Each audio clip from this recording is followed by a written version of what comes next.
For 11 centuries, one city held the line between the ancient world and oblivion. While Rome crumbled, while barbarian kingdoms rose and fell like tides, while the rest of Europe descended into fragmentation and feudal darkness, one city endured. Its walls had never been breached. Its libraries preserved the knowledge of Greece and Rome when the West had forgotten how to read. Its markets connected the silk of China to the wool of Flanders. It was the richest, the most cultured, and the most strategically important city on earth for over 1,000 years. And on a single Tuesday morning in May of 1453, it all came to an end. This is not merely the story of a siege. This is the story of the final heartbeat of the Roman Empire, a civilization that had shaped the world for 2,000 years. When Constantinople fell, now the last living thread connecting the modern world to the age of Augustus and Caesar was severed forever. The echo of that fall still reverberates in the borders, the religions, and the conflicts of today. To understand the magnitude of what was lost, you must first understand the magnitude of what existed. Constantinople was not just a city, it was the city, the God-protected, the Queen of Cities, the eye of the world. For over a millennium, it had been the largest, wealthiest, and most sophisticated urban center in the Christian world, and for much of that time, in any world. Founded by Emperor Constantine the Great in 330 AD on the ancient site of Byzantium, the city was designed from its very first stone to be eternal. It sat on a triangular peninsula where Europe meets Asia, flanked on one side by the Sea of Marmara, on another by the Golden Horn, a deep natural harbor, and on the third by the most formidable defensive walls ever constructed in the ancient or medieval world, the Theodosian Walls. Built in the 5th century, they were a triple line of defense stretching 4 miles across the land approach to the city, an outer moat 60 feet wide. Behind it, a low outer wall. Behind that, an inner wall rising 40 feet high, reinforced with 96 towers placed at precise intervals. For 1,000 years, armies had broken themselves against these walls. Huns, Avars, Persians, Arabs, Bulgars, Vikings, and Crusaders had all tried and failed to breach them. The walls were not just architecture. They were a psychological weapon, a statement carved in stone that this city was beyond the reach of mortals. Inside those walls lay a universe. In the Hagia Sophia, the Church of Holy Wisdom was the largest enclosed space in the world for nearly 1,000 years. When Justinian completed it in 537, he reportedly whispered, "I have surpassed you, Solomon." Its dome seemed to float on a ring of light suspended 40 meters above the marble floor, as if held aloft, not by stone, but by the hand of God himself. Visitors from every corner of the known world described it with the same word: impossible. But Hagia Sophia was only the crown jewel. The city contained hundreds of churches, vast imperial palaces with rooms paneled in gold and porphyry, a hippodrome that could seat 80,000 spectators, and public baths fed by aqueducts that rivaled those of ancient Rome. Libraries held manuscripts of Plato, Aristotle, Homer, and Euclid, texts that the Latin West had lost for centuries. The markets of Constantinople were the crossroads of the world. Silk from China, spices from India, furs from Russia, gold from Africa, amber from the Baltic, and grain from Egypt all converged here. The bezant, the Byzantine gold coin, was the dollar of the medieval world, accepted from London to Beijing. For nearly 7 centuries, it never lost its purity, a feat of monetary stability that no modern currency has matched. Yet by the middle of the 15th century, this colossus was a ghost of itself. The slow death of Constantinople had begun long before the cannons arrived. The catastrophe of the Fourth Crusade in 1204 had dealt a wound from which the empire never fully recovered. Fellow Christians, Venetian merchants and French knights who had sworn to liberate the Holy Land instead turned their swords on Constantinople itself.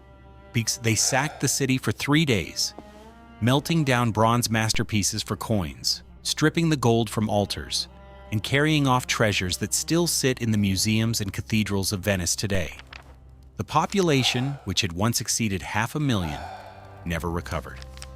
By the 1450s, fewer than 50,000 people lived within walls, designed for 10 times that number. The once great empire had shrunk to almost nothing. What remained was the city itself, a few islands in the Aegean, and a sliver of the Peloponnese.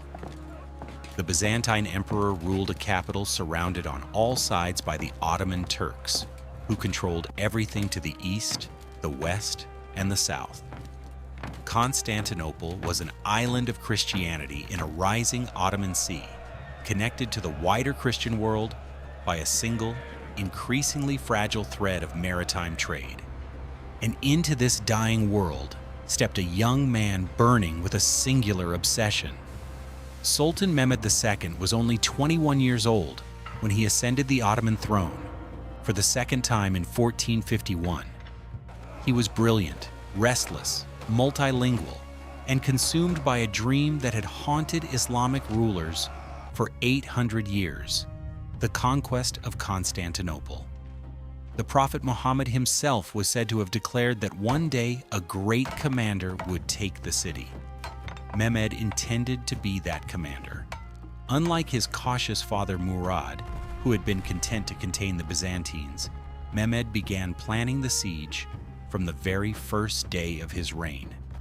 He was methodical and relentless. His first move was strategic. In the spring of 1452, he ordered the construction of a massive fortress on the European shore of the Bosphorus, just 8 miles north of Constantinople. They called it Rumeli Hisari, the throat cutter. It took 4,000 workers less than 5 months to complete, a speed that terrified the Byzantines. Positioned directly across from an older Ottoman fort on the Asian side, it gave Mehmed total control of the strait. No ship could pass without his permission.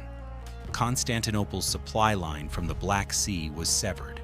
The Emperor Constantine XI Palaiologos watched the fortress rise from his city walls and understood exactly what it meant. He sent ambassadors to Mehmed to protest. Mehmed had them executed. The message was clear. There would be no negotiation. There would be no diplomacy.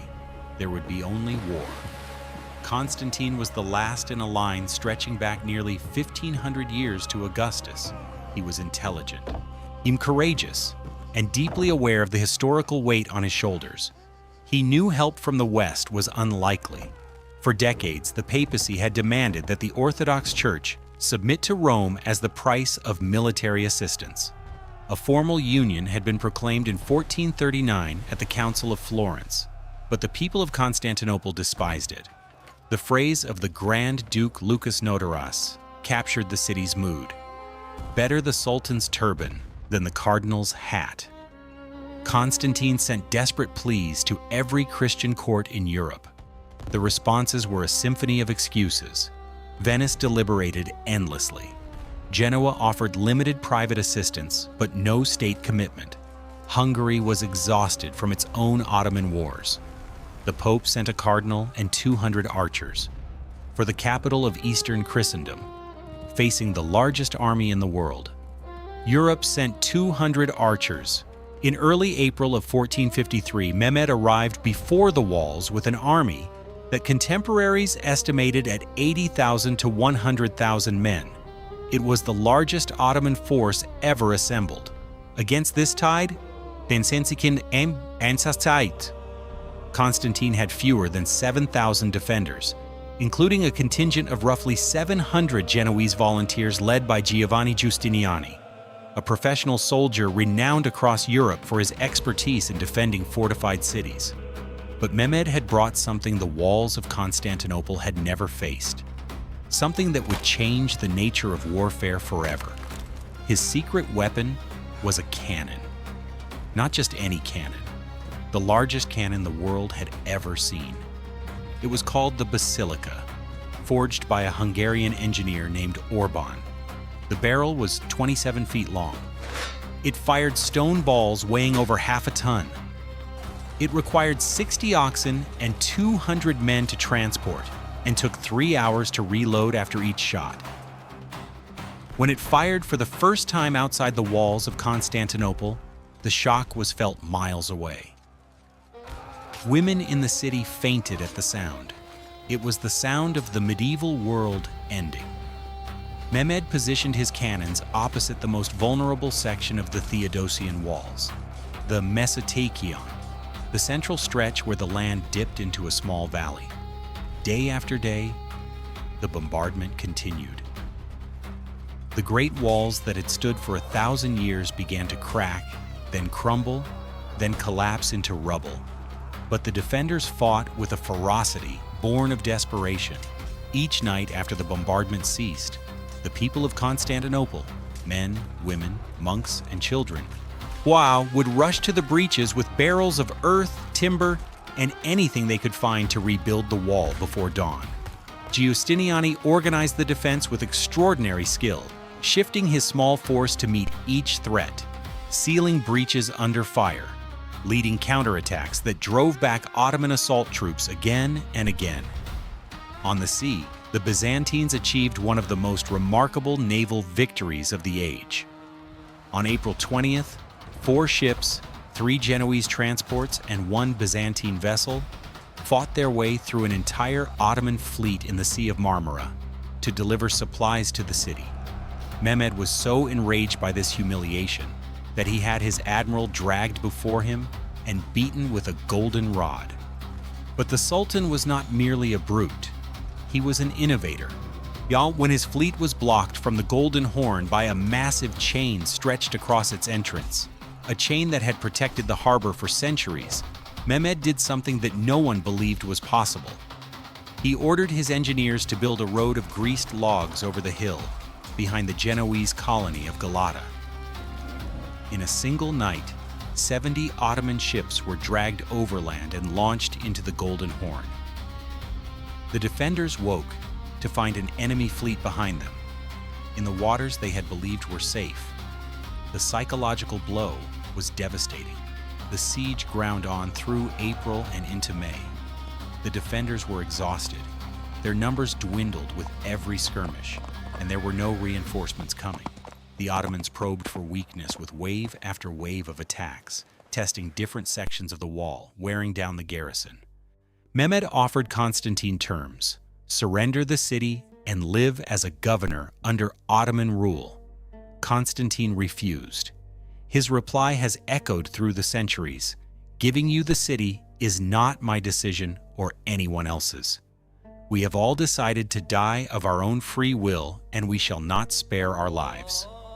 By late May, both sides sensed the end approaching. On the evening of May 28th, 1453, the last Christian service was held in the Hagia Sophia. Orthodox and Catholic, Greek and Italian, emperor and commoner, they all gathered together beneath that impossible dome for the final time. Centuries of theological bitterness were forgotten in that hour. Men wept openly. They embraced one another and asked forgiveness. They knew that by morning, many of them would be dead. Emperor Constantine attended the service, took communion, and then rode out to the walls to take his place among the defenders. Across the fields, the Ottoman camp was alive with bonfires and prayer. Mehmed had ordered a day of rest and spiritual preparation. The assault would come before dawn. At 1:30 in the morning on Tuesday, May 29th, 1453, the final assault began. Mehmed sent his troops in waves, designed to exhaust the defenders before committing his elite forces. The first wave consisted of irregular troops, the Bashi bazooks, poorly armed but vast in number. Their purpose was not to break through, but to tire the defenders and force them to expend their limited ammunition and energy. For 2 hours, they hurled themselves at the breaches and were beaten back with heavy losses. The second wave was the Anatolian regulars, disciplined and well-armed. They attacked the same breaches with greater coordination and nearly broke through at several points before being driven back by Giustiniani and his men. The fighting was hand-to-hand, brutal and relentless in the narrow gaps of the ruined walls. Then came the third and final wave, the Janissaries, the elite of the Ottoman army. 12,000 of the finest soldiers in the world advanced in perfect discipline, accompanied by the thunderous music of the Mater bands and the roar of the great cannons. Fresh, heavily armored, and utterly focused, they hit the exhausted defenders like a hammer. The battle hung in the balance for nearly an hour, and then two events occurred in rapid succession that sealed the fate of the city. First, Giovanni Giustiniani, the soul of the defense, it was struck by a crossbow bolt or a bullet that pierced his breastplate. Badly wounded and bleeding heavily, he asked to be carried to the rear. Constantine begged him to stay, knowing that his departure would shatter morale. But Giustiniani was carried through a gate in the inner wall to a waiting ship. When his men saw their commander leave, panic began to spread among the Genoese defenders. Second, a small group of Janissaries discovered that a small gate in the wall, the Cercoporta, had been left open or inadequately sealed after a sortie. They poured through it and raised the Ottoman banner on the inner wall. The sight of enemy flags behind the main line of defense sent a shockwave through the remaining defenders. The cry went up. The city is taken. What happened to Emperor Constantine in those final moments remains one of history's great mysteries. The most widely accepted account says that when he saw the Ottoman flags rising over the walls, he cast off his imperial insignia so that he would not be recognized, drew his sword, and charged into the oncoming tide of Janissaries. He was never seen again. His body was never conclusively identified. The last Roman emperor vanished into the chaos of battle, as if the empire itself simply dissolved into the morning air. By midday, it was over. Sultan Mehmed entered the city through the shattered walls and rode directly to the Hagia Sophia. He dismounted, knelt, and pressed his forehead to the ground in prayer. Then he ordered the great cathedral converted into a mosque. The mosaics of Christ and the Virgin were eventually covered with plaster. The bells were silenced. The altar was removed. A mihrab was installed, pointing toward Mecca. The city that had been the heart of Eastern Christendom for 1,100 years now belonged to Islam. Mehmed declared it his new capital and gave it a name that would endure: Istanbul. The fall of Constantinople sent shockwaves across the known world. Church bells tolled in mourning from Moscow to Lisbon. Princes and popes spoke of crusades that never materialized. The Greek scholars who fled the city carried with them manuscripts of Plato, Aristotle, Thucydides, and Sophocles, texts that poured into Italy and helped ignite the already smoldering Renaissance. The knowledge that Byzantium had preserved for 1,000 years was released into the West like seeds from a dying tree, taking root in Florence, Rome, and Venice, and eventually blossoming into the intellectual revolution that shaped the modern world. For the Ottomans, the conquest was a transformation. Constantinople became the jewel of a vast empire that would dominate southeastern Europe, the Middle East, and North Africa for centuries. Mehmed rebuilt the city, repopulated it, and turned it into one of the great cosmopolitan centers of the early modern world. But something irreplaceable had been lost. The Roman Empire, in its eastern continuation, was the longest surviving political entity in European history. It had connected the world of Marcus Aurelius to the world of Gutenberg. It had preserved the light of classical learning through the darkest centuries. It had served as a shield for Europe against waves of invasion from the East. And it ended not with a grand imperial collapse, but with a small band of men fighting to the death on crumbling walls. abandoned by the civilization they had protected for 1,000 years. The Theodosian Walls still stand today. You can walk along them in modern Istanbul, past crumbling towers and ancient gates. Wildflowers grow in the moat, where Ottoman soldiers once charged. Children play where janissaries once raised their banners. The stones remember what the world has chosen to forget.